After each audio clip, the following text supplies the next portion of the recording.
Entonces es así como podemos entenderla, como esa ciencia que estudia los fenómenos sociales, la acción social, la institucionalización de las pautas sociales, la ciencia que estudia de manera sistemática las relaciones sociales, que estudia los fenómenos sociales que surgen de la interrelación entre los individuos y entre estos y el medio ambiente. Es el estudio de la vida social humana, de sus grupos y sociedades. Vamos a pensar, por ejemplo, una estrategia dualista que proponga pensar a la naturaleza y a la sociedad o a la cultura como cualitativamente distintas. Entonces, vamos a pensar, por ejemplo, la oposición entre sexo como biología y género como un concepto de la sociedad o la cultura. Y así permite ver cómo, de qué manera, por ejemplo, la masculinidad y la feminidad difieren radicalmente en la manera en que son construidos en las diferentes culturas. Entonces, vamos a decir que es una ciencia que se ocupa de los fenómenos, de la institucionalización de estos patrones o de pautas de orientación valorativa en el sistema social, de las condiciones en que ocurre esta institucionalización y en que ocurren los cambios de estos patrones o pautas, de las condiciones en que se producen, la conformidad o la disconformidad con respecto a este conjunto de pautas, de patrones y de los procesos motivacionales en la medida que intervengan todos ellos. Estudia la vida social humana, los grupos y las sociedades.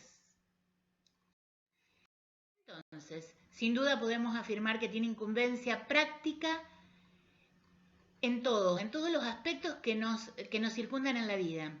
En la familia, ¿qué concibimos por familia? ¿Qué sentimos que es una familia? ¿Qué significa?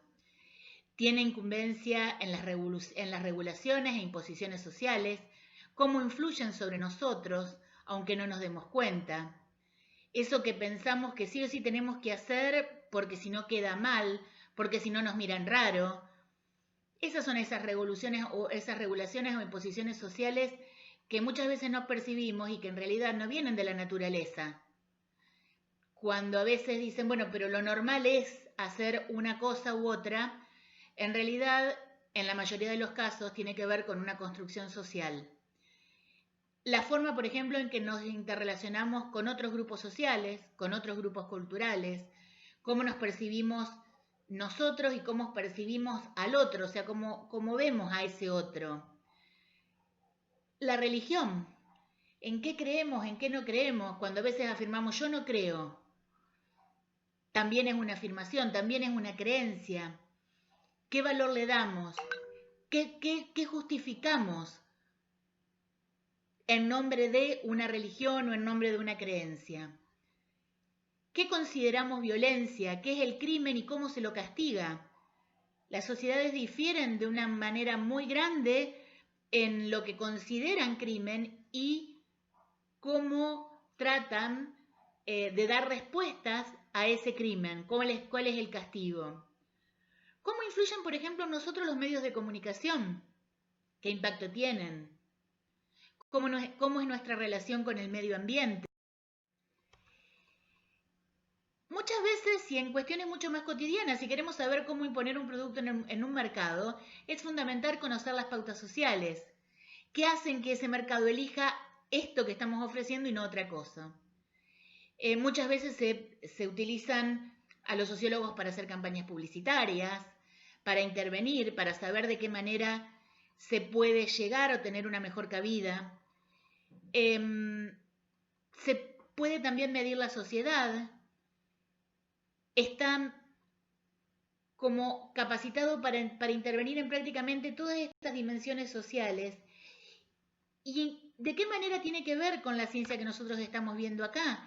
Y precisamente cuando queremos hacer una campaña de salud para saber de qué manera se puede llegar a cierto grupo poblacional, cuando nosotros hablamos de campañas publicitarias, muchas veces pensamos, o lo que primero pensamos es en un producto, pero también cómo difundir costumbres, que son en algunos momentos tan necesarias.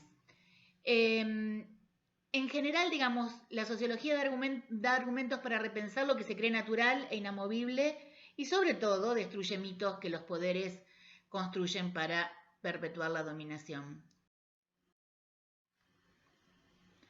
¿Cómo surge la sociología como disciplina académica?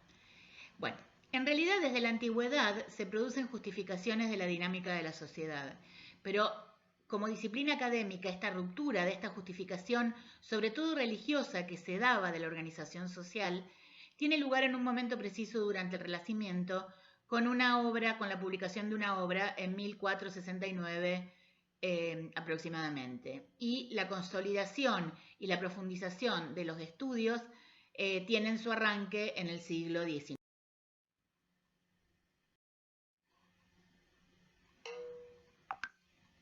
La sociología como espacio académico.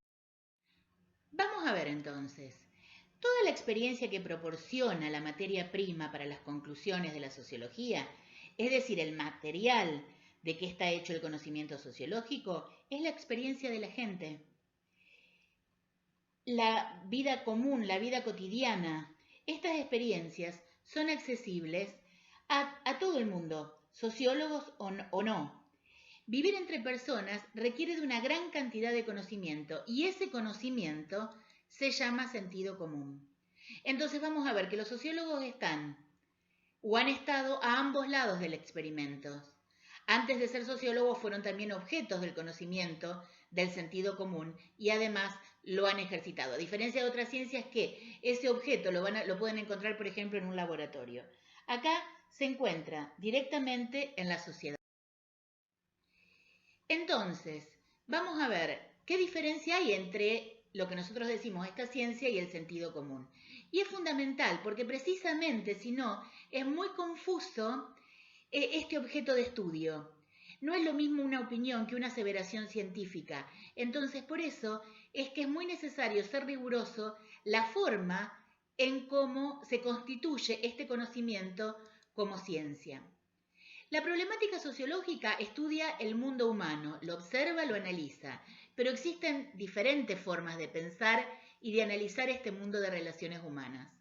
El sentido común es un conocimiento rico pero desorganizado, asistemático y con frecuencia inarticulado e inefable.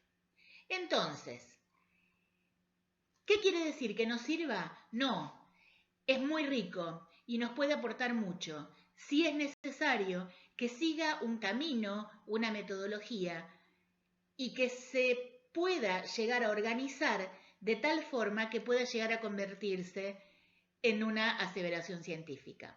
Son pocas las ciencias que tienen una relación tan estrecha con el sentido común. Y esto puede significar una cuestión. Por ejemplo, Mills decía que los sociólogos son los que muestran cómo las biografías individuales se entretejen precisamente con las historias compartidas con otros humanos. Hay 4 diferencias básicas entre lo que es el pensamiento sociológico y el sentido común. Una es el discurso responsable, comprobado, sujeto a un examen público, vinculado a otras afirmaciones académicas. Cuando nosotros decimos un discurso responsable, tiene que ver con que el producto, ese texto que se recita o ese texto que está escrito, pasó por una metodología antes de ser expresado de esa determinada manera. También tiene que ver el tamaño del cual se saca la información. El sentido común observa lo rutinario. En todo caso, la sociología, en general las ciencias sociales, desfamiliarizan esa situación. El sentido común explica la acción humana como intencional de alguien. La sociología, como ciencia, lo hace en abstracciones.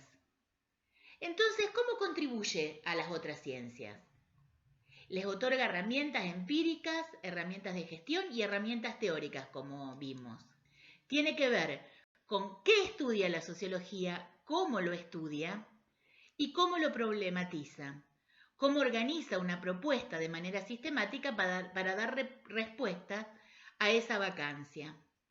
Las ciencias sociales y más específicamente la sociología les otorgan a las otras disciplinas no sociales, como en este caso la veterinaria, la contingencia necesaria en donde todas estas disciplinas realizan sus investigaciones, sus acciones, sus intervenciones.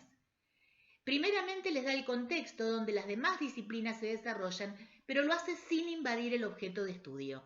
O sea, se constituye en un continente para que estas otras disciplinas puedan ejercer y trabajar de una forma complementaria, en conjunto e interdisciplinaria.